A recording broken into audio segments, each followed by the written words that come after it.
Hello everyone, welcome or welcome back to my channel. I am here today with another autumn vlog.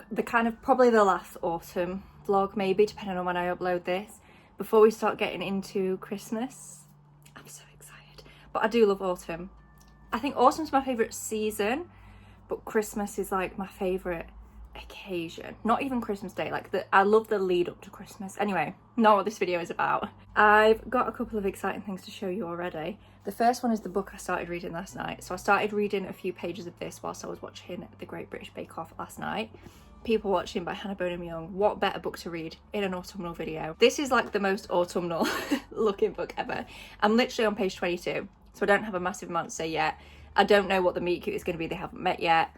I don't really know. All I've heard is that this is quite like a physical relationship, which isn't usually my taste in books, but I ended up loving Deep End by Ali Hazelwood, so it's definitely not like an automatic no from me. As long as there is also an emotional connection, it's fine. So far, I love it. They've not even met yet, so I can't talk about the romance, but this is a small town romance, basically. I really don't know very much about it. All I know is that our FMC Prudence, or Prue as she goes by, lives in this tiny little small town. And our MMC, is it Milo? Yeah, Milo. I assume, because he's on his way to his brother's, I assume his brother lives in the same small town and that's probably how they're going to meet. But other than that, I don't know very much about it. In terms of the characters, Milo travels around in his van called Bertha, kind of doing odd jobs in different states, never stays in one place very long. And our main character, Prue, she lives with her parents in this tiny little small town, and her parents run the local like gas station, petrol station for me, and like a little convenience store type thing. I love the vibes. I always love a small town vibe though, so hopefully it carries on this way. But I really like Milo so far. A lot of people, this book has not good reviews, by the way.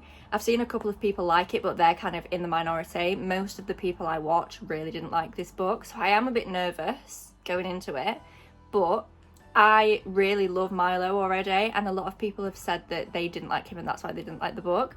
So I'm hoping he's not going to annoy me and do something ridiculous, and I'm hoping that I'm going to continue to like him. So yeah, this is the first book that we're going to read in this video. I'm going to try and read 3 autumnal books in this video. I have also just had an exciting delivery, which I think is my Ugg boots, which I bought myself. I don't know why I'm showing you just an empty brown. It's not empty, but like a plain brown thing. That's not helpful. I had the ultra mini chestnut Uggs last winter and I adored them. I wore them every day for like 8 months and then I lost them.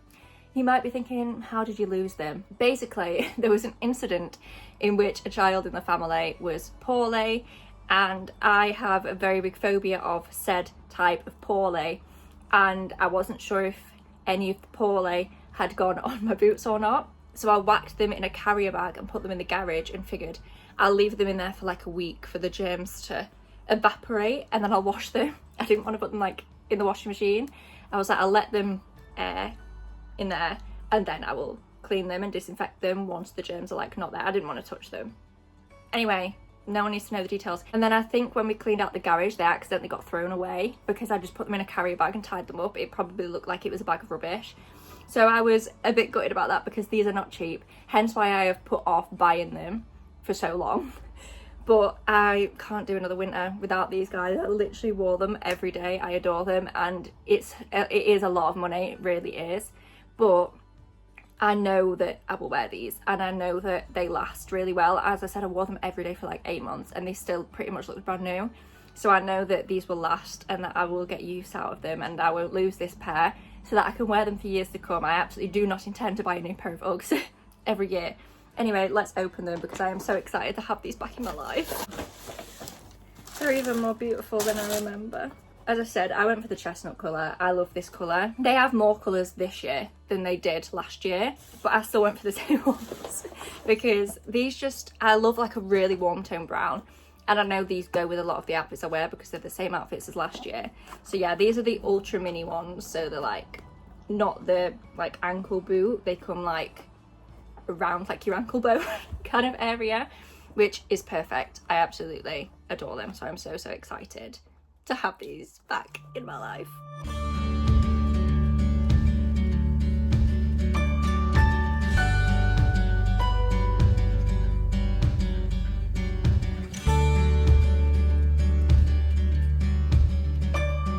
finished work for the day.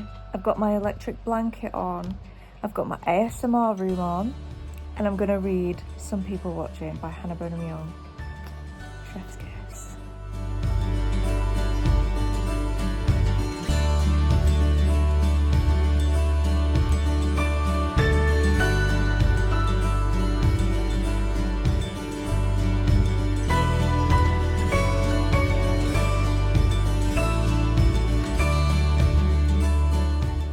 If there's one thing about me, it's that I will always be a look at the sky kind of girl. It is the next day, even though I do look the same, with the same curly hair and the same jumper. I'm just wearing the same jumper. Anyway, I'm now on page 78 of People Watching, and now I get why people are annoyed. Now I get it. So in the first Milo chapter, I found him charming. I thought he was funny. Best day. So basically, I won't say what it is. I would recommend reading the trigger warnings of this because I stupidly didn't, and it's heavier and sadder than I thought it was going to be. But something is happening in Prue's family to one of her family members that's really sad.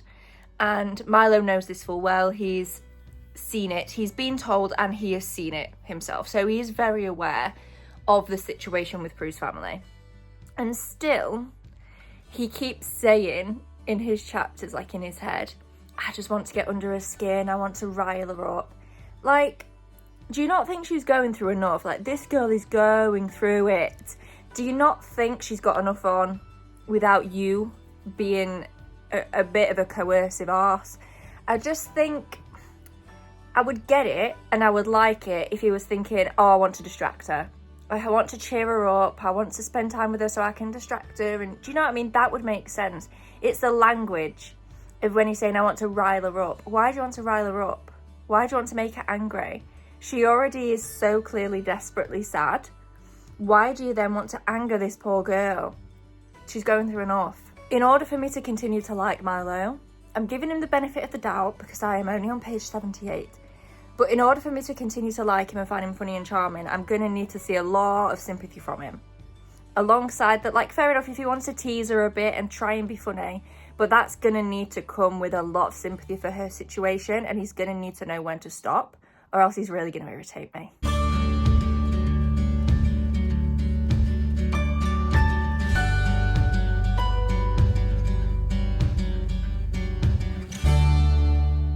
Hello all. I have finished People Watching, and I actually liked it. I ended up actually really liking it. Well, I gave it a 4 stars, so like it's not the best book I've ever read in the world, but I really enjoyed it. It could never be more than a 4. Milo, just the way that he was at the beginning did still stick in my mind, I can't lie, throughout this book. The fact that he was so focused on what Prue looked like when she was clearly going through a crisis, I'm not sure I can ever quite forgive him for that, but we did see some personality growth from him, a bit of character development. We started to see him being a bit more emotional. Is this a standalone? Or is this going to be like a little duology or a little series? Because I think that really will affect kind of how I feel about it. Not massively, but there's a few things in this that I think we're missing. But in this book, they kept talking about Milo's sister and a particular other male character, like another side character. And I don't know if that is setting up for Hannah Bonham Young to write another book, because she does tend to seem to do duologies, like Out of the Woods and Out on a Limb, they go together, and then Next to You and Next of Kin. So I'm thinking maybe we're going to get a Nadia book, and maybe that's why, because basically I feel like when we got to the end, I feel like we had explored Prue's family dynamic and situation a reasonable enough amount. A lot of this book was spice, but I feel like we'd seen quite a few scenes of Prue and her family and that situation, and the epilogue kind of gave us an update 6 months on basically of how that situation had unfolded up until that point. But Milo, they did this thing throughout the book where they kept putting a pin in it, so like they would mime putting a pin in something when they didn't want to talk about something, and I feel like anything that Milo put a pin in, they didn't really come back to. And yes, we started to see some kind of emotional development from him, but not fully. I don't think we really saw him unpack the absolute mountain of childhood trauma that he seems to have. But if we're getting Nadia's book next, that kind of makes sense, because I don't think it would make sense to go into Nadia's book with all of the siblings just being like, woo, yay, we're all cured of childhood trauma. It makes sense that that is still kind of lingering if the next book is literally going to be about one of the other siblings, but I don't know if that is going to be another book or not. But I did quite enjoy this. I really looked forward to reading it when I wasn't, which recently is a sign that I'm enjoying a book in and of itself, because I have been struggle busting with actually wanting to read books. But I enjoyed it. It was a fun time. Was it groundbreaking? No. Was it as romantic as Out on a Limb? No. Did it have some problems? Yes. Did Milo often toe a line that made me a bit uncomfortable? Yes. Which is why it's not more than a 4-star. But I did enjoy it. But yeah, that is that book done. And I am now currently reading 2 books, one on audio and one on Kindle. So the book I'm reading on Kindle is If It Makes You Happy by Julie Olivia. I am not very far in at all, so I can't say that much about it. But basically, in this book, we've got our 2 main characters.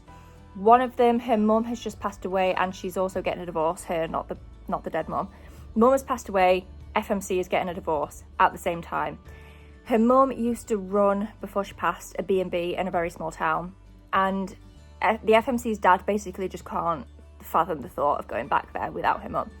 So whilst our FMC is waiting for her little sister to graduate so that she can run the B&B, our FMC moves to the small town to run said B&B, even though that's like her worst nightmare. She absolutely doesn't want to do it. Next door, is it Griff? Is his name Griff? I think his name might be Griff. He lives next door to the B&B, and he also runs the local bakery. He also has 2 daughters that he is a single parent of. So it's like single dad. FMC is in a small town where she doesn't want to be, and that's as far as I've got. What I do really like is that this is set in 1997, so the vibes are different. Like, one of the teenage daughters has a Walkman rather than like a phone. She has like the little thin wired headphones that we used to have instead of like AirPods or something. So I'm really enjoying. I think it perfectly fits the cozy vibe that this is set in 1997, and it's very, very cozy. Like, all of the storefronts, it says that they're painted with like pumpkins on, and the whole town square and the gazebo is all decorated. It's very much giving Gilmore Girls, but like well written, not in a gimmicky way. I feel like a lot of books at the minute are like, oh, it's Gilmore Girls, and it's just gimmicky and not well written. This book seems to be well written, which I'm appreciating. And I have literally just started listening to House in the Cerulean Sea by TJ Klune. I've been wanting to read this book for a really, really long time, and it's just one of those books that I've never gotten around to for literally no reason. But I have some book beat hours that I need to use, and it's on there. So I thought, let's just listen to it now.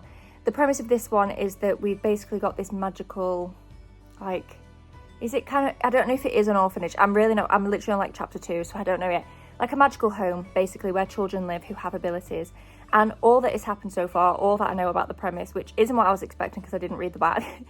We've also got this inspector who goes in, basically like Ofsted in the magical world, who has to go into this house to do a little inquiry because basically one of the little girls threw a chair, magically, I believe, at another boy and put him in hospital, so that like automatically triggered that they needed some kind of inspection or intervention. So he has been in and done that. And I wasn't expecting that. I don't know why. I don't know whose perspective I was expecting the book to be from, but I didn't expect that kind of dynamic. It's also funnier. I think it's trying to like they only get a 15-minute lunch break at this place where he works, and they're not allowed to have stains on their clothes if they drop their lunch. Like, it's really, really strict where he works, but it's very like on the nose, supposed to be funny, I think, which again I didn't expect. I thought this was going to be more of like a cozy, I don't know, it is cozy, but it's just not quite what I expected. But I am enjoying it. I mean, I'm literally on like chapter 2, so I don't know how much I can say, but I am enjoying it. And I'm going to go out on a walk now, even though the weather is not great. I've got a headache, so I'm going to go out on a walk now and listen to some more of this, just to get out of the house, get some fresh air, get away from a screen for a little bit. And yeah, I'm going to listen to more of this. So I'll probably pop back in when I'm like halfway through either House in the Cerulean Sea or, what's the other one called? If It Makes You Happy. I keep forgetting what it's called. I will pop back in when I'm like halfway through either of those and give you my updated thoughts.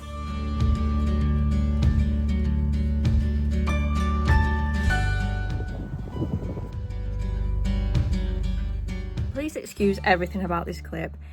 Ignore my hair and the fact that I look like some chopped up version of Hagrid. I have a headache, and therefore I can't do anything with my hair. I can't tie it back. I'm not going to sit here and straighten it. My head hurts. So we're just going to ignore this that's going on my head.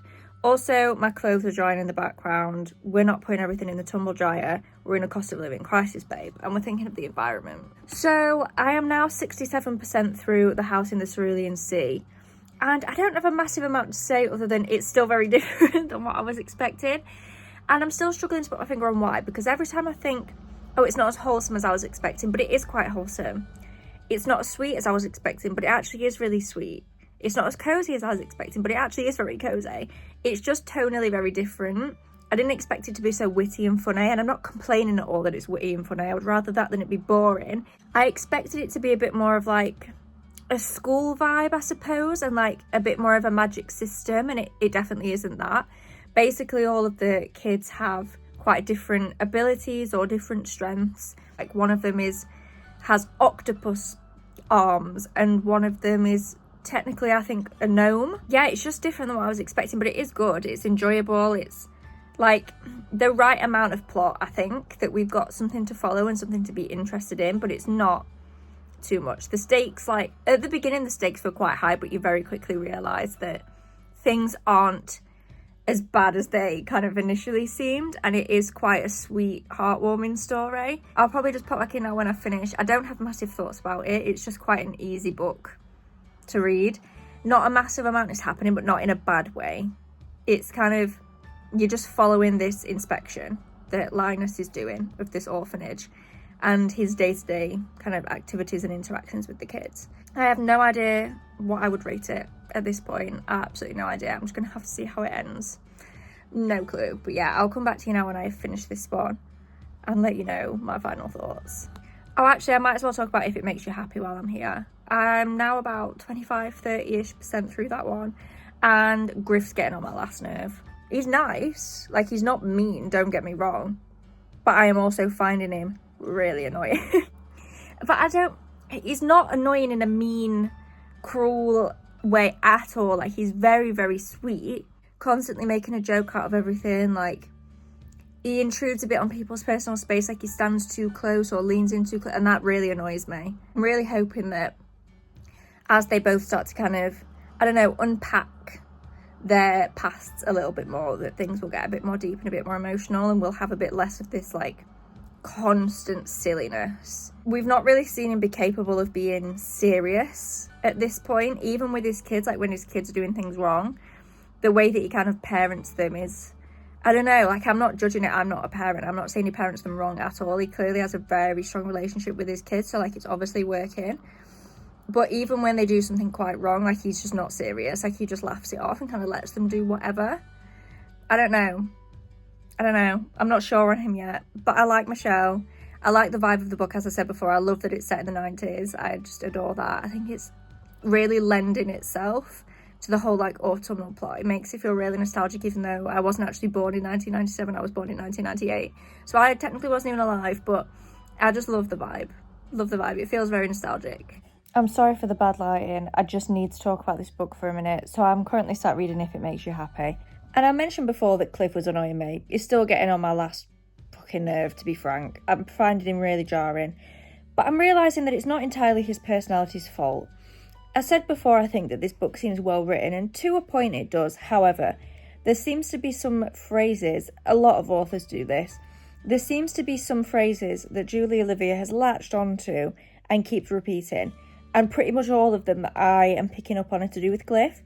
She has mentioned twice in the last couple of chapters that his watch keeps moving around on his arm.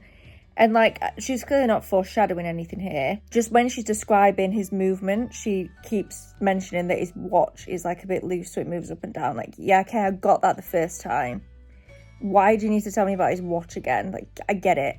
She also keeps telling us in like every scene that half his mouth smiles. Yep, got that. He's a smiley guy. I get it. He's always smiling. You don't need to tell me every sentence. I can probably infer the fact that he's smiling because he always smiles. Good for him. That's great. But you don't need to tell me so often. And then the last thing she keeps repeating that I'm picking up on is that he keeps pushing his sleeves up. Hence why his watch keeps moving. And like, she'll break up, like she's done it here in like the middle of a sentence. She'll use like dashes to put an extra clause in, just to tell us that he's pushing his sleeves up or that his watch is moving in the middle of a sentence that's just would flow so much better without that extra clause. She's like over describing every one of his movements. Like, you know, this happens a lot in romance where it's like his mouth ticked up. I don't mind that phrase in and of itself. I get it. Like, they're trying to say there's a bit of a smirk, there's like a hint of a smile. But it's like every single line it's just him either smiling or his mouth sticking up or he's doing a half smile. Like, oh, it's so repetitive, the way that he's being written. Hello everyone, I finished The House in the Cerulean Sea a couple of days ago, but I haven't spoken to you because I honestly don't. I know how I feel, but I don't quite know how to rate it, and I still don't, like 2 days on. But I'll give it a go. I'll try and sum up how I felt about this book. So I enjoyed it. It was easy to read. It was well written. It was intriguing but cozy at the same time. Like, there was enough happening to kind of, you know, keep my interest, keep me wanting to read the book, but it wasn't kind of too high stakes. Well, it actually was. Like, the thing that could have potentially happened would have been awful, but like it wasn't gonna happen. Do you know what I mean? The stakes weren't actually high in the book, in my opinion. But yeah, it was definitely fun. I liked the general message of the book, but I said before that I've been struggling to kind of articulate what I expected from this book versus what this book was. And I think I expected it to be a bit more whimsical and a bit more subtle in its messaging. I found this book really heavy-handed in the way that it kind of delivered its messaging. It honestly, for the last like 20%, read like a children's book because it was so like over-explaining everything and putting no trust in the reader to kind of infer what the book was trying to say and what it was trying to teach us. And that just kind of put me off a little bit. Like, the last 20%, I think, brings the rating down to maybe like a 3.5. I was toying between like 3.75 and a 4, but I don't know, that just feels a bit too high. I've not really thought about the book at all since I finished it like 2 days ago. Whereas I'm still thinking about books that I read like 3 weeks ago. You know, like it's just not sticking with me, unfortunately, and I really thought it would. And yeah, I just thought it would be a bit more, I don't know, kind of beautiful and whimsical rather than being so heavy-handed with kind of the humour and the messaging. But it was definitely still an enjoyable book. If it's something that sounds interesting to you, read it. Like, it's a well-written book.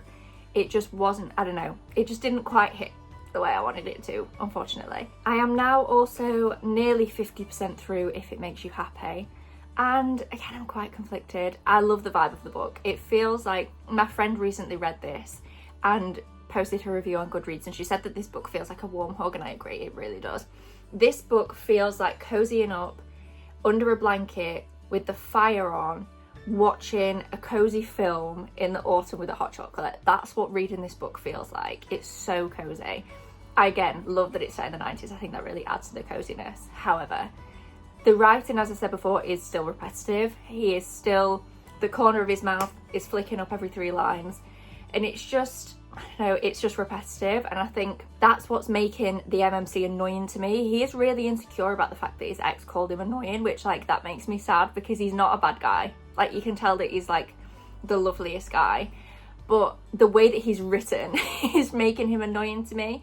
And I feel like the author has maybe gone too far to make him seem kind of, I think she's going for like golden retriever maybe, but it's not really giving golden retriever, but it's also not giving like cocky, arrogant. I don't think he's cocky and arrogant. I don't know, I don't really know what she's trying to do with Cliff, the writer, not Michelle. I know what Michelle's trying to do with Cliff. I don't know what Julie Olivia is trying to do with Cliff here. I don't know what kind of character she wants him to be, and I think I know what's going to happen. Like, he's briefly mentioned, this isn't a spoiler by the way, this is very small, he's briefly mentioned that, as I said, his ex kind of called him annoying and he got bullied a bit at school. So I think she's setting him up to come across as quite overbearing and annoying, but then there's going to be kind of a, it doesn't matter, I love you anyway kind of moment. But I think she's going too hard. The things that's annoying about him for me, it's not the fact that he talks a lot or that he's got a lot of energy. I love that. I think that's really sweet. It's the personal space thing that their FMC keeps mentioning, that he like touches everyone all the time. And I'm not saying he's like a weird creep. It's not at all in a weird way. He just doesn't really have a concept of personal space. Like, he'll lean in really close to people. And that, as I said, just icks me out in real life. So the thought of being around someone like that annoys me. And therefore I'm finding him, it's not like his personality that I'm finding annoying. It's just like, if I was around him and he was leaning into me, or like, do you know what I mean? Like, over there, stay away. I don't know. I'm really conflicted. I have no idea how I'm going to feel about this book. It massively depends how the relationship develops as well, because I feel like it's very slow burn, which I love. Like, it's very, very slow. And that's kind of, see, that and the 90s setting are the bits of the book that are doing it for me right now. I don't like feel anything when they're together really. Not that I don't think they've got chemistry, but I think it's so slow burn that I just can't feel it yet, but I believe it. Do you know what I mean? I think it's so nice that they're building like a solid friendship that they both really care about before getting to the romance bit. So yeah, I am definitely enjoying this. Like, I'm always wanting to read it. Like, now I'm about to start work, so I know I'm not going to be able to read this until after work, and I really want to read it. Do you know what I mean? It's not that I don't want to, it's just that I'm kind of holding myself back a bit. I'm still just a little bit on the fence about how I feel about it. But yeah, I'll probably pop back in now when I have finished, if it makes you happy, unless I've got anything else dramatic to say. But I don't think anything dramatic is going to happen in this book. It's very, very cozy. This is truly humbling. Excuse the state of this. It's Sunday morning. I've just edited this video and realised I just never ended it. Never came and spoke to you about what my final thoughts were on If It Makes You Happy. I have sock curls in, that's why it looks like this. Yeah, anyway, If It Makes You Happy, I ended up giving a 3.5. I did enjoy it. It was a fun read. It was too long. It was way too long. I did actually quite like that not much happened. It was just so comforting and nostalgic again, even though I wasn't born in 1997. It was just so lovely that I didn't care that not much happened, but I still do think the book was too long, personally. I just feel like we could have wrapped it up maybe 100 pages less, 150 pages less, and I still feel like the author went too hard on making Cliff appear annoying, just for the sake of his ex to have called him annoying, and we never unpacked that really, by the way. I thought it was going to be kind of a whole thing of like, oh, it doesn't matter what she thinks, it doesn't matter what other people think, just be who you are, and we never really got that, to be honest. So she made him irritating for no reason. I don't understand. But again, I just want to reiterate, so people don't think I'm cruel, it's not his personality that's annoying. It was the personal space thing, and mainly it was actually just how it was written. Like, it was the writer's fault, not Cliff's fault. So that's that. That's the end of this video. Thank you so much for watching. The next vlog I upload, I don't know what the next video will be, but the next vlog that I will upload, I believe will be my first Christmas vlog. I've been filming it now for like a week, and I'm so excited, but there's just a few more Christmas things I want to do before I edit and upload that one, and obviously it makes sense to put this one up first. So thank you so much for watching. Please give this video a thumbs up down below if you enjoyed, subscribe if you haven't already, and I will see you in my next one. Bye!